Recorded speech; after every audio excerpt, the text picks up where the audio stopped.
Quel est le sens de la vie? Comment trouver l'épanouissement, le bonheur et un but dans la vie? Comment accomplir quelque chose de durable? Certaines personnes ne cessent jamais de se poser ces questions importantes.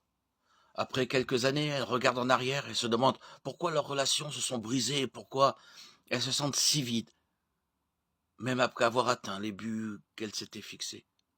Un jour, on a demandé à un athlète parvenu au sommet de sa discipline quel conseil il aurait voulu recevoir en débutant.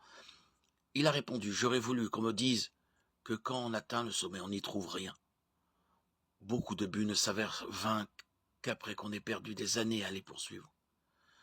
Dans notre société humaniste, tous se fixent beaucoup d'objectifs, espérant trouver une raison d'être dans la réalisation de ces derniers.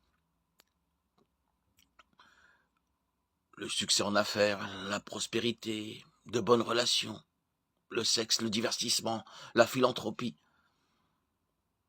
Certains confirment qu'après avoir atteint ces objectifs de prospérité, de bonnes relations et de plaisir qu'ils recherchaient, ils ressentaient toujours un profond vide intérieur que rien ne semblait pouvoir combler. Le livre biblique de l'Ecclésiaste exprime ce sentiment en ces mots. Comble de l'inconsistance, dit l'Ecclésiaste. Comble de l'inconsistance, tout n'est que fumée. Ecclésiaste 1:2.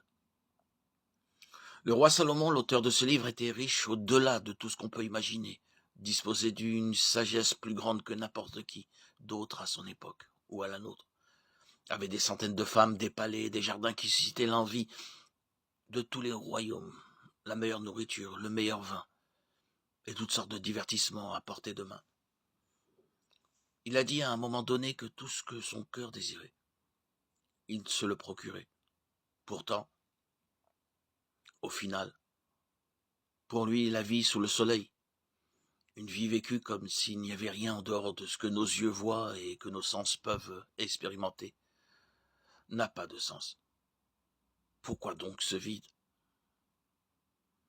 Parce que Dieu nous a créés pour quelque chose de bien plus grand que ce que nous pouvons éprouver ici-bas. Salomon a dit que Dieu a même mis dans le cœur de l'homme la pensée de l'éternité. Ecclésiaste 3:11. Au fond de nos cœurs, nous sommes conscients qu'il y a plus que la vie ici-bas.